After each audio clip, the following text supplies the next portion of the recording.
Welcome to Rapid Harmony. I'm Kyle Emmanuel Brown. This is a space for high-achieving souls who want more than outcomes. You want resonance, you want truth, you want a life that moves with purpose instead of pressure. Here, we explore success with the soul and direction with depth. We slow things down just enough to hear your own wisdom again. We breathe, we question, we remember the part of you that never needed permission to leave. Every conversation is an invitation to trust yourself more than the noise around you, and live from that clarity that rises when you stop forcing and start listening. Take a breath, settle in, let's begin. So Seth, you've built multiple companies. You've sold more than 1 million tubes of toothpaste. And you're raising 6 kids. Somehow, you still find time to disappear out into the wilderness. So here's my question. How do you know when you're building a great life versus just becoming really fucking good at managing a complicated one? That is a great and challenging question. Yeah. I think life is about balance. And balance doesn't mean that you're always just like this.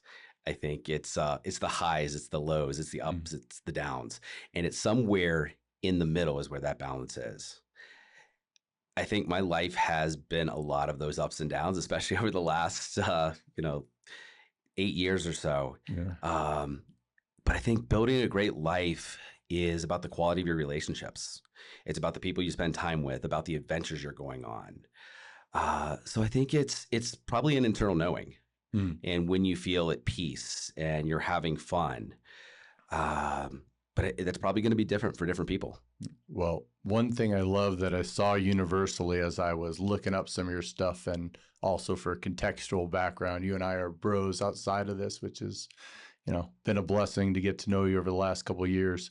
But you always lead with the word father before any of these business things. And that's impressive. And it just shows that in the midst of all the transition and transformation, you've got the most important priorities straight.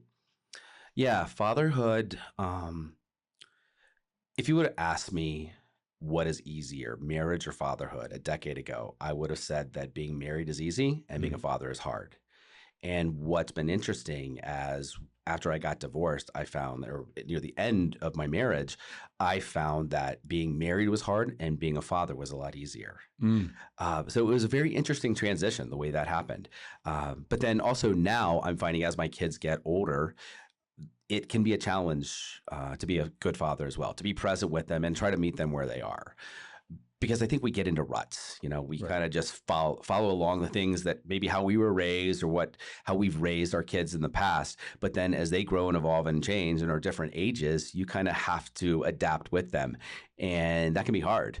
So fatherhood is very important to me. And I love my kids more than life itself. But trying to meet them where they are is definitely a challenge for me as well, as I'd guess most parents. Right. And with 6 of them, they're in all different places at different times. So that is the challenge. Yeah, my oldest is 19, and he actually just moved in with me a few months ago. So that's been a fun and interesting change. And my youngest is 10, so the rest of them are kind of crammed in there, all about 20 months apart.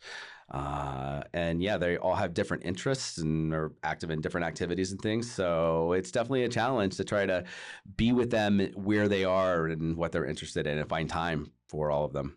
Well, you're doing a great job. Thank you. And I can definitely say you're doing that also without losing yourself, which is doesn't always feel that way, but we lose ourselves for moments, and then we just sure. remember who we are. That's part of the ebbs and flows, right? One of the things that I found, especially as trying to be the best father that I can be, is that if I can bring them into my world and the things that I enjoy, then it's a great way to connect with them. Even more so than just like, okay, what do you want to do? Let's go do that thing, because that's great. But then, so as an example, I've been a big hunter for many years. Right. And so I always do a big hunting trip back in Kentucky where I grew up. And so myself and my brothers and all of our boys and my father, when he was alive, we would all get together every November for a week and go camp out at our cabin and hunt. And so it was a great way to connect with each other, myself and my four brothers, and then our sons as well. So and that's become some of their favorite memories. So Awesome. the cousins, they're hanging out with each other. My two boys, they love it. We're sitting around the campfire, we're telling stories, we're having some drinks, we're out in nature, we're having the opportunity to harvest our own food. And so it's just a great connection. And I think that's been a very good example of our boys getting to see men in their natural habitat and what we've done for millennia, and just getting to connect with them on a different and deeper level. I love it. Well, I want to give everyone a little bit of a glimpse into your background. They don't all have the benefit of meeting you at a Japanese tea ceremony like I did, where we could drop in and Yes. be in a nice, calm, uninterrupted state, which was pretty awesome. But so today's guest is somebody who's built businesses in completely different worlds, yet there is this fascinating thread connecting all of them. Seth Spears is the founder and chief visionary officer of Wellnesse, the clean personal care company best known for its non-toxic oral care. Their flagship whitening toothpaste has now sold more than 1 million tubes. Wellnesse is also a certified B Corporation built around creating effective alternatives to conventional personal care products. He also was a co-founder of Wellness Mama, which was the largest health and wellness website and podcast for moms, as well as Spears Marketing back in the day. And underneath all those titles, he's probably best known for the role that matters most to his personality, which is a father of 6. So what actually deserves my time, attention, and energy now is really, it's a through line that I'm sure in your journey you've had to look at each of these situations, set up your systems for success, travel, moving back and forth. But how do you set up your systems around prioritization for the day? I don't know that I have a good system for that. Yeah. I'm really good at putting out fires. Maybe that's good. Maybe that's not. I think it can be. There's some entrepreneurs when they get up, they have their to-do list. And it's like Gary Keller wrote the book, The One Thing. A great book. I mean, the principles in it are fantastic. For some reason, it's never resonated with me so much as like, okay, I have to do this very one particular thing. That's what I'm going to focus on. And everything comes from there. Because I've been a founder in so many ways, and then setting up systems and teams to kind of help run and manage things, often I'm supporting them and responding to Slack messages and emails and texts and things like that. So it's a little bit different than I'd say some entrepreneurs. Maybe it's good, maybe it's not. I don't know. I think there's always trade-offs in everything we do in life, but every day is different. So I typically, my morning routine, if you will, and that changes based on where I'm at or what I'm doing, is I'll get up and drink a bunch of water, get outside, get some sun, let my dog out, let him run around and play a little bit. Some mornings I'll sauna and cold plunge. Sometimes I'll wait till the afternoon to do that. But then usually I'll, take a shower, maybe go for a walk first, and then just get into it. Often when I'm in Florida, a couple days a week I'll work from home. Then 2 or 3 days a week I'll work from a coffee shop and just kind of co-work or just hang out and be like in the energy of other people. And I think the idea of the one thing works really well if you are the only one thing, as in you're a single guy who has no kids, no dogs, no animals, no relationships. When I was a competitive bodybuilder, I was able to focus on the one thing. And that one thing then had its sub-prioritizations, which was lifting weights, cardio, my food, my water, my sleep. Then came work. And what was dating? What time for that, especially before you compete, let alone actually having healthy friendships. Because what ends up happening then, if that becomes your one thing, your friendships are like, hey, let me call my friends and tell them about my bodybuilding. I'm not going to ask them any questions about their lives because I'm so hyper-focused on the one thing. So, I don't really think that philosophy is really pulled off very well for the dynamism that's required for, more complex life, if you will. Yeah, my life has definitely been interesting and complex in a lot of ways. For one, both having a big family, having multiple interests, whether that is in business or in just activities or things like that. And I get bored kind of easily. Yeah. You know, I'll go really deep on a subject or a topic, and maybe that's in a business, maybe that's in an interest, a sport, or an activity. And then I'll feel like I've done a good job of understanding it. I won't go so far as to say mastering it. But then I'll move on to something else, like a different interest, and go down that path to learn. And so it just kind of goes from there. And so having a breadth of knowledge, I think, is important. And then I can speak on a lot of different topics and have interesting conversations because I have a good understanding. As an example, several years ago, I got really into brewing beer. So back like probably 15 years ago or something. And so I went really deep on that. I was growing my own hops and brewing a lot of beer and stuff. So I can speak to that industry pretty with a lot of knowledge. Then I got into wine and a little bit of winemaking and things like that. And so then I gotten away from that for a long time. And I was just in California visiting my brother a few weeks ago, and we were picking grapes and making wine again. So that was cool, and having those conversations. So some of these things come full circle, and, you know, just having a multitude and breadth of interest that you can have interesting conversations with people about. I love that. And I know for you, you've been this dynamic entrepreneur building businesses off of things that have really fired you up passion wise. Like this problem is either really pisses me off and makes me want to change something, like you did with Wellnesse. What you've done is your fun side project with Rewild. You're like, nature's so important, and there's some foundational things that we really need that really aren't laid out in one place. So have you always been an entrepreneur, and like what pulled you in? Was it freedom, creativity, independence, proving something, or something else entirely? So I consider myself an accidental entrepreneur, but even from an early age, I wanted to own my own business. Yeah. When I was in high school, my parents were involved in it was a network marketing, multi-level marketing business, which I'm not so proud to say about that because I'm not a big fan of that industry. But the company that they were involved with was in the health and wellness space. So a lot of supplements and water filters and air filters and things like that. So I was around the health space a lot. But then they had a marketing arm, and I was fascinated by that, of seeing how you market a product or a service. So even though like within the MLM space, it's typically about recruiting others and just like the whole pyramid thing. But this company, they had really, really good products. And so I learned a lot about marketing. So when I went to college, I knew that I wanted to study marketing and then start my own business. Granted, I didn't do that right after college. I had a job. And then I was the assistant director of admissions at a small liberal arts college in Nashville, Tennessee. And I got really burnt out on that. There was an administration change, and the new administration wasn't the best to work for. And so I ended up going out on my own doing independent consulting for homeschool students. Wow. This is interesting because I was homeschooled from kindergarten all the way through high school. Hold the distinction of being the first person in the modern age in Kentucky, where I grew up, to be homeschooled all the way through. So the first time I ever sat in a classroom or took notes was my freshman year of college. Wow. So because of that, I had this understanding of what you need to do to prepare for college, what to do and what not to do, and what the interesting nuances for homeschool students, because it's quite different than if you're in a public or a private school.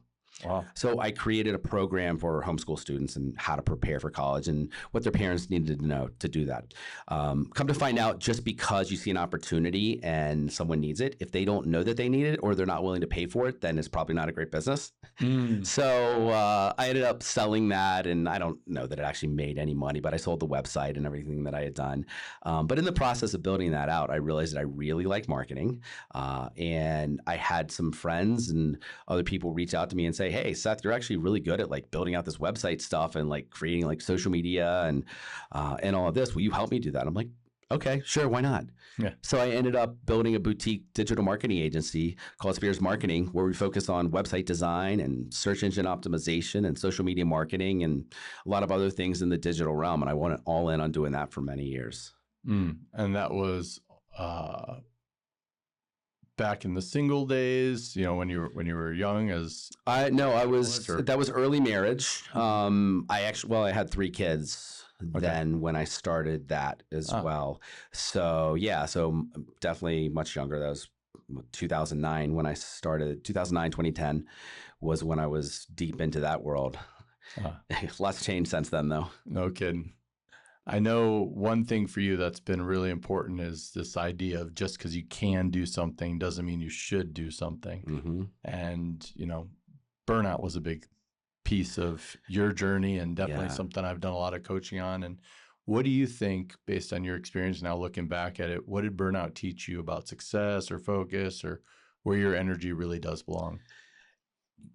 When you're a beginning entrepreneur or starting a business, and especially in the services space, you will take on clients wherever to make money. Mm.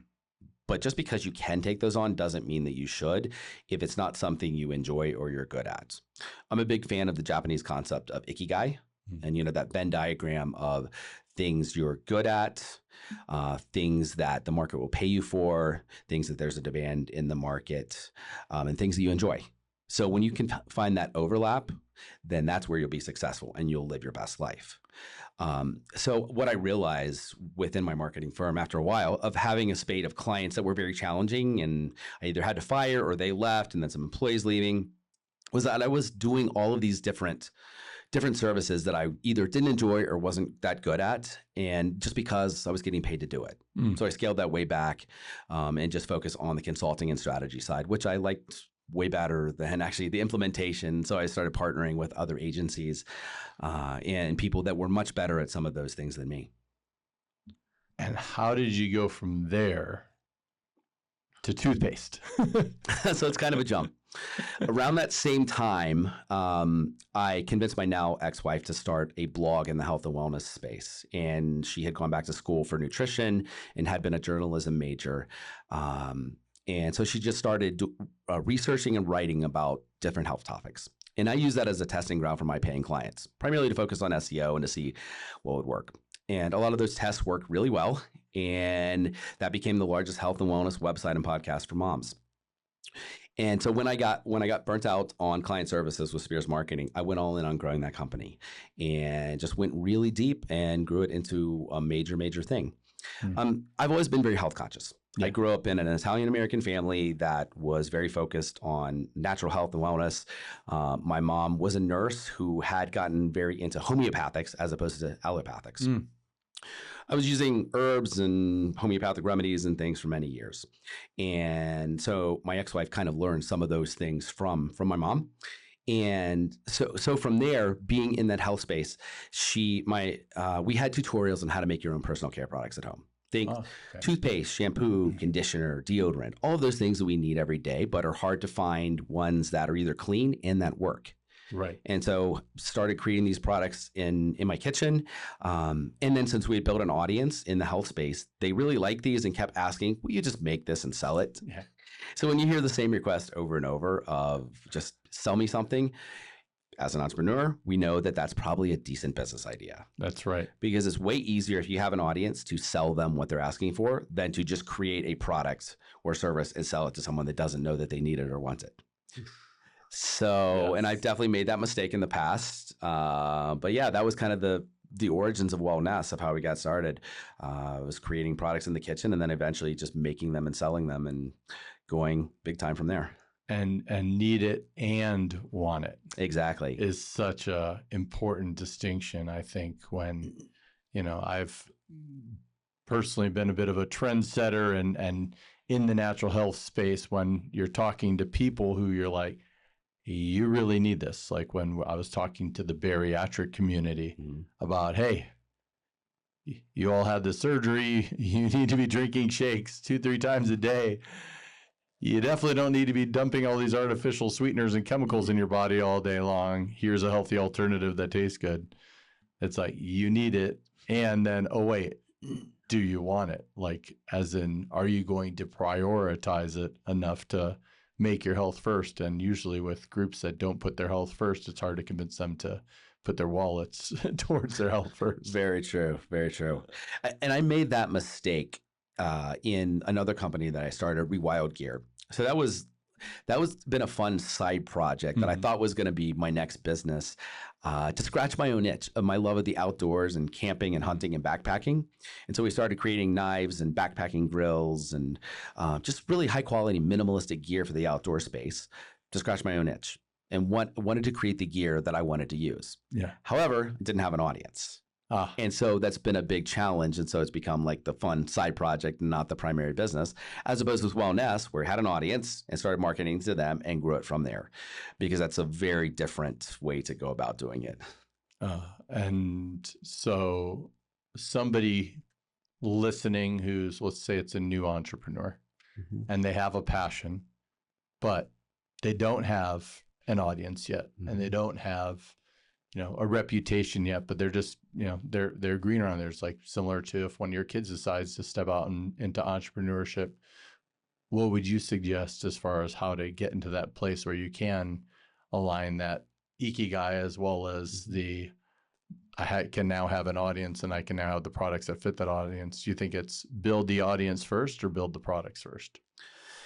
I think building the audience first is going to make it a lot easier. And you can also build in public. There's a lot of people, a lot of entrepreneurs that are doing that now, where they're starting to build an audience on social media or maybe a podcast or a blog, and they're going through the process of what they're doing and explaining that. There's a lot of people that they gain a lot of benefit of hearing what someone is doing and how they're going about building it, and they can learn from that.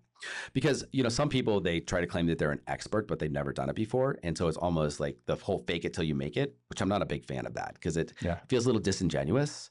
So why not just be honest, be authentic about it? Like, hey, I'm learning this, come along with this journey with me, and this is what I'm trying to build, and let's learn together. I've been blown away watching, kind of in relationship to this, the number of people who are already very successful. Their businesses are rocking, they're making millions, and they're like, hey, I'm launching this book and we're doing a Kickstarter. I'm like, wait, what? You're doing a Kickstarter? I'm like, you already got millions. You can't afford the basics for the book. And then I saw it happen again and again and again. And I'm looking, I'm like, oh, they're taking people along for the ride so they feel like they're part of a movement. Yeah. Woo. So it's actually a brilliant move to basically build community around your mission and your values and the books and the projects you're creating. So you had a bit of an existing community and a desire for it when you created Wellnesse, but it also seems like to take it from tube number 1 to tube number 1 million, you've built up a bit of a community around this types of products. Yeah, I think I first learned that concept of build an audience first from Brian Clark, who is the founder of Copy Blogger, very good entrepreneur who's located here in Boulder. He's been a friend for numerous years. And that whole concept, because back like in the early digital marketing days or earlier, there was, you had people that like all the big digital marketers, Jeff Walker, Frank Kern, Eben Pagan, Ryan Dice, all these guys, and they were doing it one way of like old school copywriting. I don't want to say like fear-based, but yellow highlights and red bold letters. And then you had like when social media was coming around and like the cool kids who were doing stuff, it's like, let's just share everything and put it on social media. But they weren't making any money. They were broke. That's right. So you had these guys over here that were doing the direct response side, which kind of felt a little scammy and weird, but it's all about sell, sell, sell.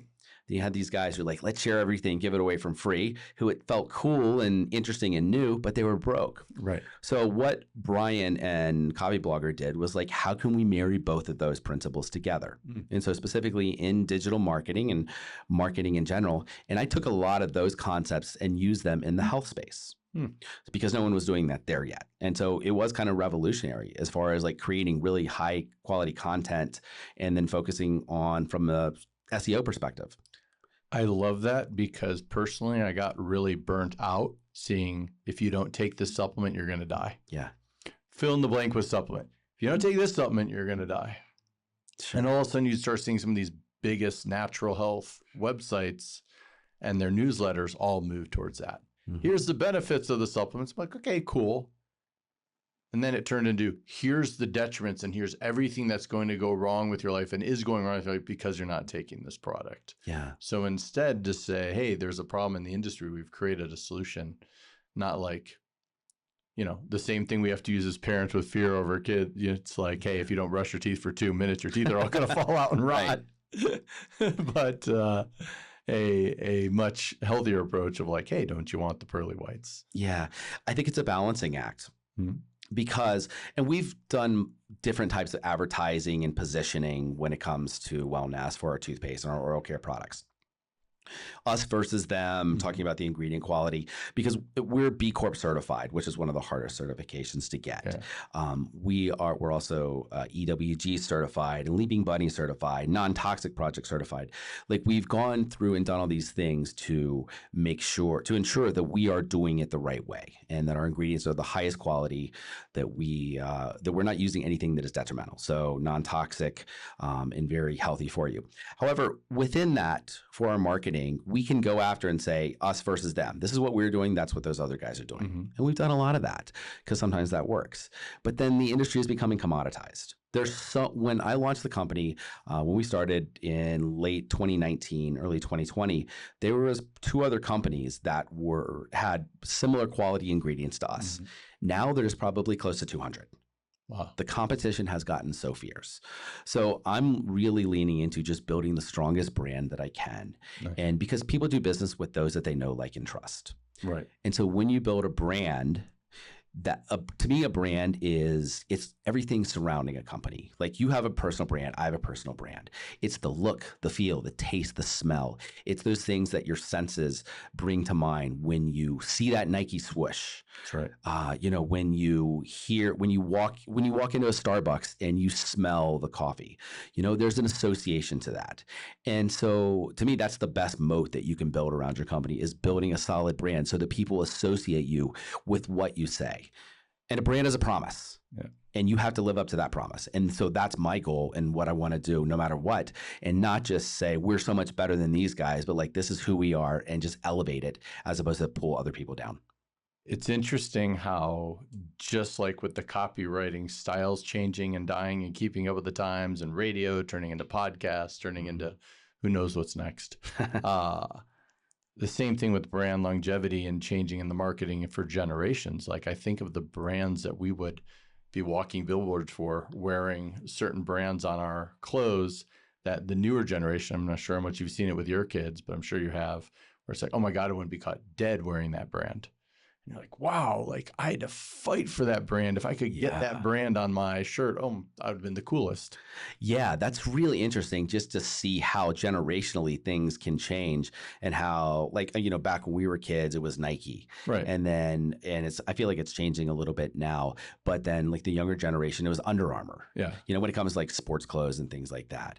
And then how some of these legacy brands, how they're turning it around and gaining popularity again. So we see that some. But I think over the long term, that's hard to maintain brand loyalty, at least in, like, consumer things like that. I think when it comes to personal care products, once you get in with, like, a family and there's, like, a pattern, and especially something that you use every single day, once you get in with them, and as long as you can, you're making a promise, like how well this works, then as long as you can meet that promise and you're following through, then that's how you can maintain those customers long term. So you hit on something that your brand isn't doing, but is something that is a real big nerve in the natural health industry. And I know you've come from a natural health background like myself. And one of them is, people develop relationships with brands. Mm-hmm. The brands grow, and then they sell to the big guys that destroy the brands and destroy the ethics. And we're having that problem right now with avocado oil products, as an example. I'm sure you've seen, like, every brand we grew up loving, and you and I actually both used to go to the Paleo FX shows back in the day, and see some of these brands as they were launching, and it was the families and people even that we know really well, and we're like, they had really good intentions behind the brand. And then they offshot it either to a VC or to one of the megalithic brands. And it's turned into this whole thing where people's health are being compromised, and they think they're buying one thing and they're buying another. And I'm curious, what your take has been on watching that journey, and maybe what some of these people who are really focused on building a brand around the ethics could think about when it comes to this idea of the exit process and selling to companies that may not have the best interest of the consumer at heart. I have a lot of thoughts around this. Some controversial, some maybe not so much. But I want to start that by saying I was listening to a podcast about a month ago, and it was around business and entrepreneurship and exiting your company. Mm-hmm. Don't even remember who the guest was, but what he said was that typically when someone sells their company, what do you say? Congratulations. What if you change that conversation? So instead of saying congratulations, you say, oh, I'm so sorry. Why would you say that? Because if that person didn't love what they're doing enough and they didn't want to build it long enough, that they had to sell it. Mm-hmm. As opposed to, this is something that I'm going to build and I'm so passionate about it that I'm going to pass this down to my kids and their kids. Yeah. And that really resonated with me. And again, I don't know what the future will hold for Wellnesse, Mm-hmm. and what we're going to do, and if we might potentially consider selling, maybe, who knows. But the goal is to build the best quality products that I can, to build the best company that I can, so that if I want to, I can pass it down to my kids. Right. Or if I want to sell it, maybe there's that option as well. But that's not the goal, just to build it as quick enough to sell it. Yeah. And I think that's the biggest issue in entrepreneurship and in business today, because it's being led by the VC the VC companies, the whole Shark Tank mentality. Right. Which I love Shark Tank. I think it's great to see creativity in what people are doing, but the whole goal is to raise money so that you can build it as quickly as possible and then sell it. Right. And to me, you lose the soul, you lose the quality of what you're doing, because it's just all about grow, grow, grow, and then exit. Yeah. That's the type of business that gets celebrated. And to me, it goes all the way down to the beginning Mm-hmm.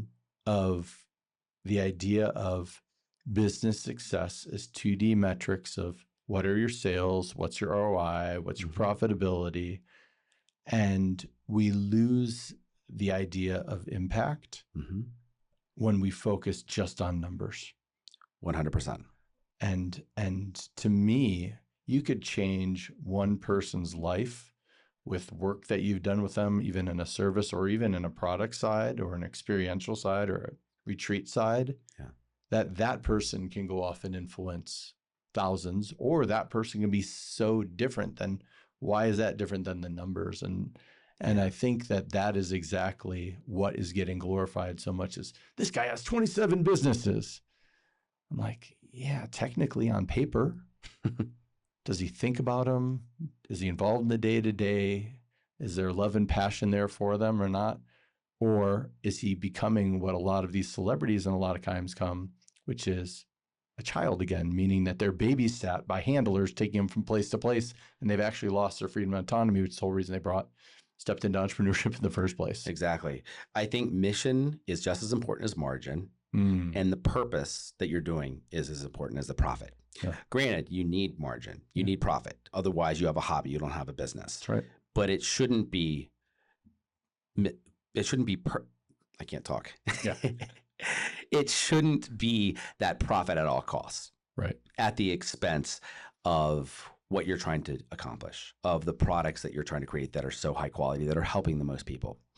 I think we have an issue in the US specifically, but probably worldwide as well, of we think of business and capitalism as publicly traded companies. It's all about raising money. And then when you take on money, you now have a fiduciary responsibility to the shareholders to maximize profits. There's a problem, because in order to do that, how do you maximize profit? You increase sales or decrease expenses. If you're decreasing expenses, sometimes that means lowering the quality of the ingredients that you're using. Maybe that's firing or laying off staff. Now, if those staff have a 401k plan that is investing in the company where they're working in, they want that to go up for their retirement. Right. But in order for that to go up, they might actually have to lose their job. So now it's this conflict even within themselves. And we're seeing that across the board.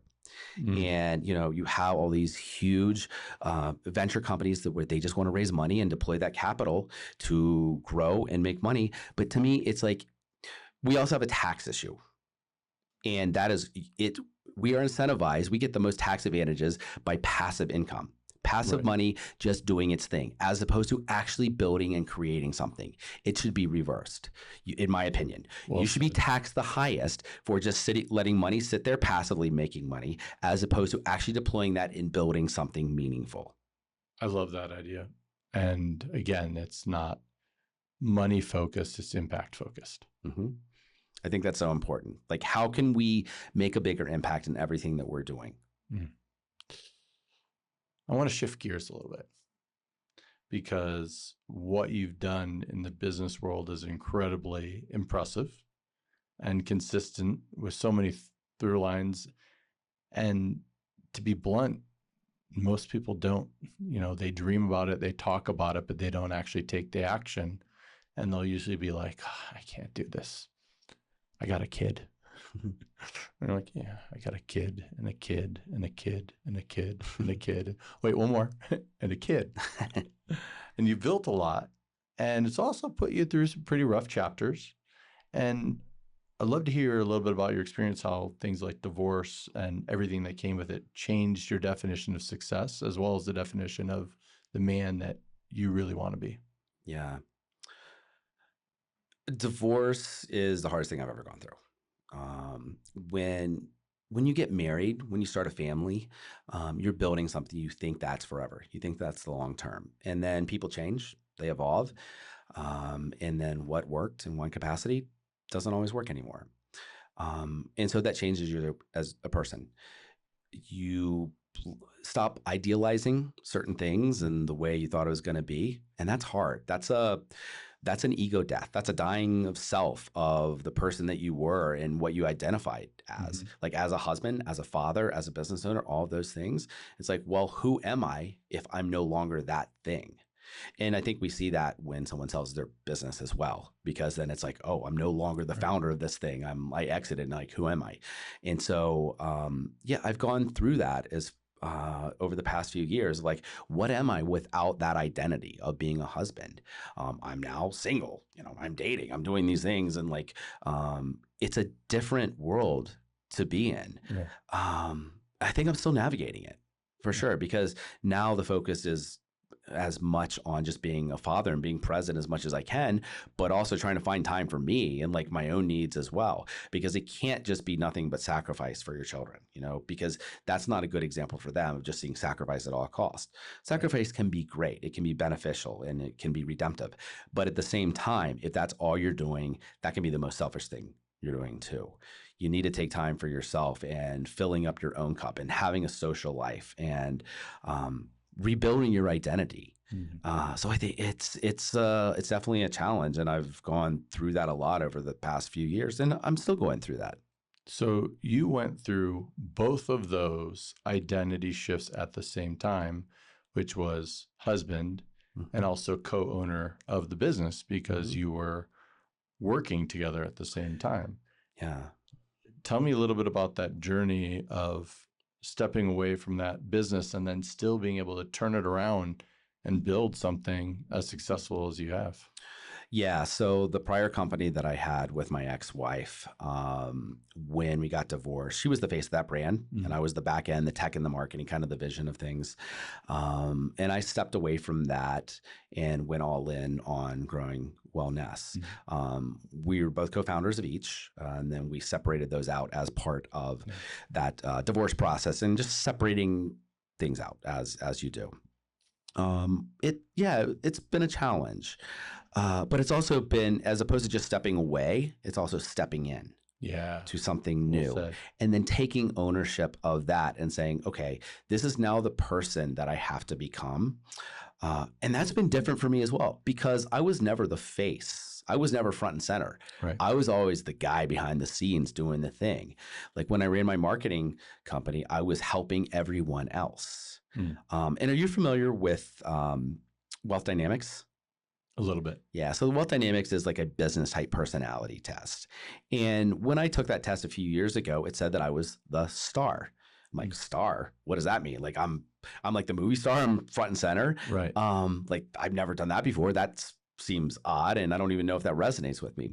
But the definition of the star within the Wealth Dynamics system is that you're actually shining light on others. And in so doing, you're building up your own persona, your own status. And like, oh, that makes sense. That resonates with me, because I love helping others. I love trying to help them grow and prosper and accomplish their goals. And so in so doing, if that also helps me to grow too, that's fine. And so that's what I've done with Wellnesse. And yeah, I'm a little bit more front and center now and creating content and talking about our products and ingredients, all of those things.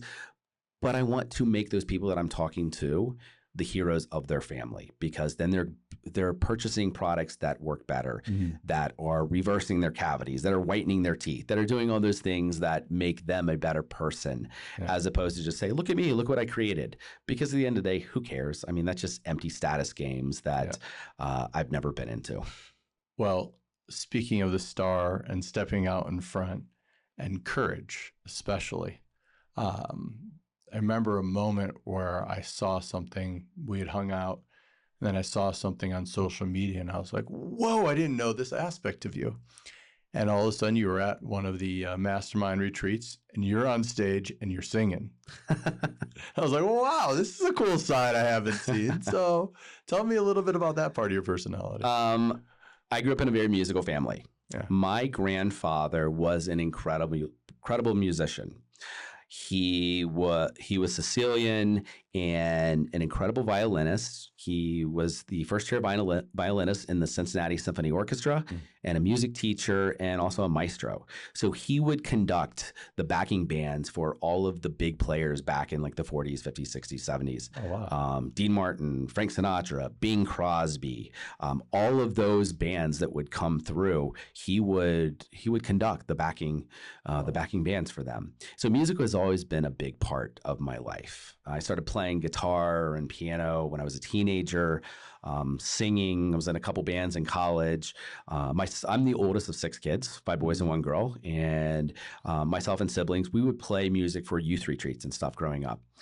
So it's always been a big part of my life. And so if the opportunity to karaoke or play comes up, I'll usually take it, and just for fun. Guitar has been... it's been like a source of fulfillment for me, and also kind of my personal therapy. Yeah. I remember in high school when I was grounded or just feeling down about something, I would just play guitar and just like pour my soul into it, you know? And then when I got divorced, I started doing that again. Started playing guitar more and just using it as my own personal therapy, just to resonate with the music and the strings, and just really feeling it. It's a good way to ground and just be more present with myself and like who I am and where I'm at. So when your kids are grown, Mm-hmm. what would you want your kids to say about you, separate from the success you've had or the business you've grown or how much money you've made or how many toothpaste tubes you've sold? I would want my kids to think of me as someone that loved them unconditionally. Yeah. That was there for them. Yeah. Whenever they needed me, whenever they needed someone to be there, that didn't do the easy thing, that did the hard thing. Yep. That was fun and was just there. I can attest, because I know how much you love Boulder, where we are right now. And I also watched you say, my kids need me right now. So I'm going to relocate back to Florida right now because I need to be there and be present with them, not just back and forth and back and forth and back and forth. That's courage. That's great fatherhood. And I think your kids one day, if they haven't already yet, will look back at that as one of your greatest successes. They're going to say, wow, that's an inspiring leader. Yeah. That's definitely been a challenge. And I think the quality of our lives are determined by the quality of our relationships. Yeah. And this has been a constant pull for me, especially spending a lot more time in Florida where my kids live, because the quality of relationships that I have in the area is not fantastic. Yeah. It's a small area. There's not a lot going on. Also, just doesn't resonate with me as far as who I am as a business owner, as an entrepreneur, as someone who has a multitude of interests in things. Yeah. And so often I struggle with trying to make the sacrifice for my kids or just be there as much as possible for them, but then also feeling depleted and Yeah. my cup not being filled up. And so that's been, okay, let's travel. Let's go hang out with friends over here, go to this place or do this thing to try to get that social need met, because we are social creatures and we need community. We need friendships. We need relationships that fill us up. And I think that's so important. And of like-minded individuals. And I Yes. think one thing that you've done leading by example that's super important for entrepreneurs living at home right now or running their businesses and figuring everything out, and they're like head down until this thing is at a certain mark. Mhm. I think you've found a nice balance of like, yes, as I'm building all that, this is important, but you've kept it a non-negotiable even while you're raising the kids, even while you're getting out into nature, even while you're building these businesses, is to still get your butt on an airplane and get into these mastermind events, connect with friends, and keep all of these plates moving in a way and the best you can with what you've got given the current situation, not in a laboratory in a test tube. You're living in this rougher terrain. So it's the wild part of rewilding. Yeah, for sure. And I found that if I can take my kids on trips and travel with them to let them experience some of the world that I've had the privilege and the ability to see and do, that goes a long way as well. Just because then they're seeing a different side of life and not just this one-dimensional area of where they've grown up, and seeing how big the world is and how many different ideas. What's an are out there. example one that you've done with like a kid or taken multiple kids like to a place that kind of shifted their perspective? So last summer, I took my 3 middle children to Italy and Greece. Oh, nice. So we went to Rome and saw all of the sites, like the history of like the Catholic Church and everything. I grew up Catholic and my kids are. And so just getting to see that history, and then going to Sicily where our family came from, and going to the town where our family immigrated from, and then going to Greece and seeing like all the ancient temples and things like that. And so that was an amazing experience that I really, really enjoyed, just spending time with them. So one thing, again, I've known from a lot of our personal conversations over the last few years is how important your Italian heritage has been to you, from the food and the family and everything beyond. What do you think you've learned from your culture that you've applied into your business? Oh, I'm stepping into that a lot more right now. Quality over quantity, for one. Italians love high quality things. We want to look good. We want to feel good. We want to make sure that the food that we eat is using the best ingredients, the cleanest ingredients. And it's the same with our personal care products. And so I'm really stepping into that and leaning into my own heritage and trying to incorporate that in all the areas that I do. Yeah. Loyalty is a big thing, and what I've learned, I've always been loyal, and I've always valued loyalty as far as a quality and a value of myself. But what I realized, especially over the past few years and doing a deep dive on myself and who I am, is that loyalty is great, but not loyalty at all costs, and not just loyalty to anyone and everyone. Right. You got to be loyal to yourself, for one. Like if you're self-abandoning and don't have your own boundaries and you're not meeting your own needs, then you can't just be loyal to others who aren't loyal back to you. Super. So be very careful of that, but be loyal to those who deserve it. So that's definitely something I've stepped into, and just really just getting back in touch with that heritage. And speaking like of the travel, I had the opportunity to take my mom back to Italy and to Sicily a few months ago. Oh, nice. My father passed away last summer, and then my mom is 76 now. And I just had the beginning of the year, I just had this realization. It's like, okay, we've always had a tumultuous relationship, both very headstrong and like always like butted heads and stuff. And I'm like, you know what? She's never been to Italy. And I've been numerous times. So I should take her there and just let her experience something that I love so much and that I know will mean a lot to her. And she's more Catholic than the Pope. So we went to Rome and got to see all the ancient sites and the churches and the history and everything there. Amazing experience. And then we went to Sicily and we went to Termini e Merese, where my family originated from, where they immigrated from, like in the early 1900s. And we actually found the house where my great-grandfather and his family lived before they came back to the U.S. And before they immigrated to the U.S. And that was a very, very deep and meaningful trip. And I felt like it did a lot to just help the relationship with my mother. Yeah. Just because it was something that we could connect on and not fight over over who's right, who's wrong, or control. And so it really helped me to step into my own identity and my own history and background, being an Italian, being a Sicilian American, and all of those qualities of what my ancestors valued and how those are my values too. Huge repair. It's, one of the biggest, I know you're a pretty deeply spiritual person, but in your own practical, pragmatic way, and a consciousness explorer. And one of the hardest ways to do that is like, okay, now let's take that into the dynamics of family, especially when there's conflict, and truly lead by example. So what a great sign of leadership. Yeah. It felt like it was one of those things that was very imperative. And I don't know if you've ever had experience in your life where it's like, I need to do this. I don't know that I want to do it, but it's almost like such a pull. It's like you can't not say no. Yeah.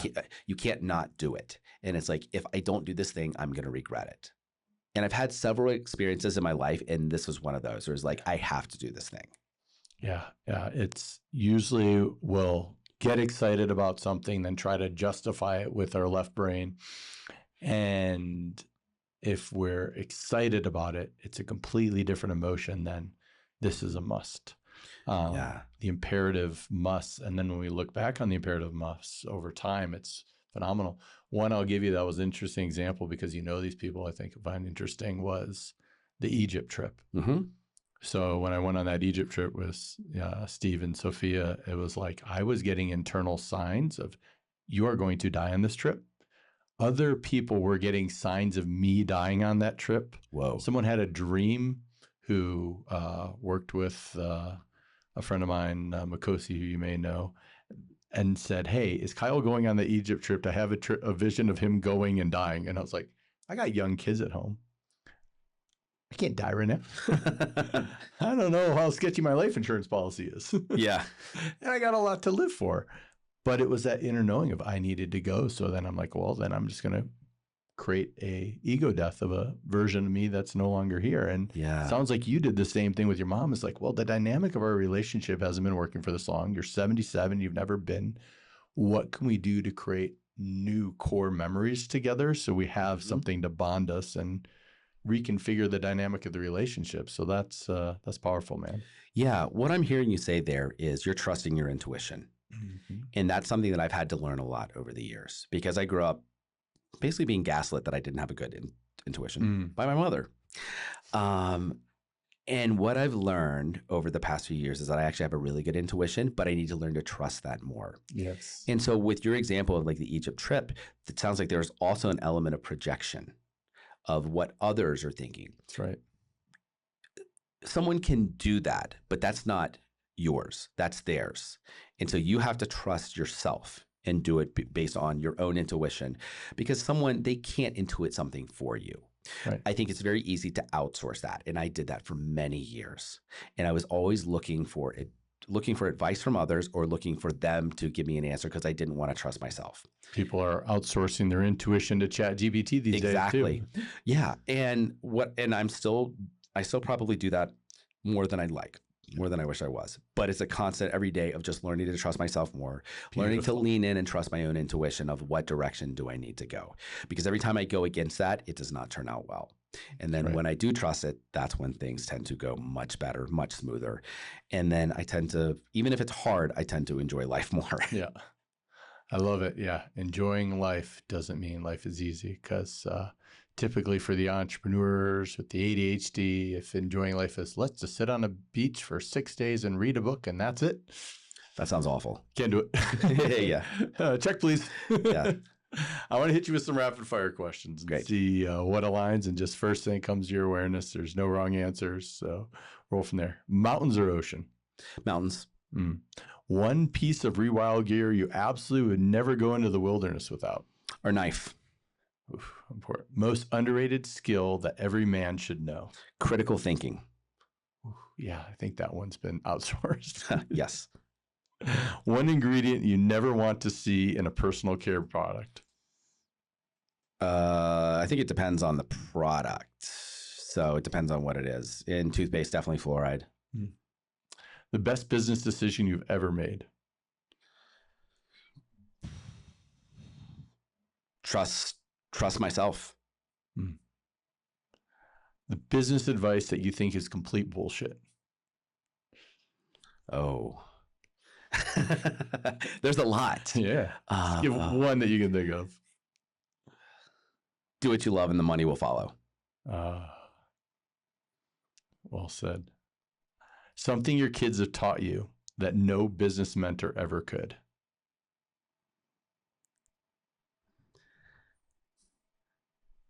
Be present. Don't outsource that. Cincinnati Bengals Super Bowl or Kentucky Basketball National Championship? You only get one. Bengals Super Bowl, 100%. Kentucky has won multiple national championships, and the Bengals have never won the Super Bowl yet. That's right. That's right. This year. This is their year. Well, at least it looks like their quarterback is going to play. If Burrow can stay healthy, we'll be all right. If you could disappear into the wilderness tomorrow for 7 days, where are you going? Wyoming. Nice. Okay. Haven't been yet. Definitely do it. And we aren't far. Last one. What are you optimizing less these days and enjoying more? Health. I think it's so easy to get hung up on all aspects of health and biohacking and just doing all the things, all the supplements and everything. To me, let's make it simple. Get good sleep, drink a lot of water, move your body, have good social connections. Yeah, it's amazing to me the extreme biohacking that can lead to complete and utter isolation. Yeah. And when I was at my lowest body fat percentage, I was the most isolated, and my fitness may have looked amazing on paper, but my connection and community was an effing school. Yeah. And I wasn't very happy. Yeah. Yeah, we're seeing that a lot now, especially like with the movement, like, oh, alcohol is bad, you should never drink. It's like, no, we have survived with alcohol throughout history, and it's a social lubricant, and that actually enables better connections at times. And again, not to abuse it. Right. But let's, like any substance, anything you're taking, it's all in how you use it. The dosage makes the poison. Yep. And the intentions. Exactly. Yeah, you could take a microdose and use that as my excuse for being a prick. See that a lot. Or a heavy dose of yoga and become a bendy asshole. Yeah. Exactly. So this is the time of the show. As we're getting closer to wrapping up, the next thing to do is I turn the tables to you and let you ask me any question on anything that pops into your awareness. What has been the toughest lesson that you've had to learn in your long and illustrious life and very successful life? I think it's that it's okay to let old identities die. Husband in my first marriage, that failure was actually a success. Letting go of being CEO of Fit 365 Shakes or celebrity personal trainer, nutritionist, or, all of these labels that we let the label and the myopic label be, this is who I am.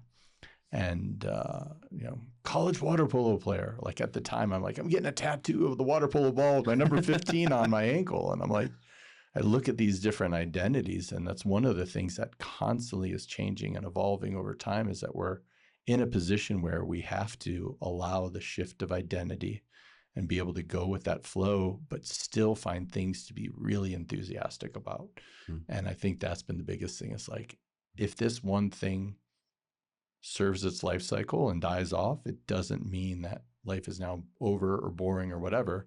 It's just a cycle stepping into some new creation, and following the enthusiasm behind that creation has been the gift in all of it. That's beautiful. I love it. Thank you.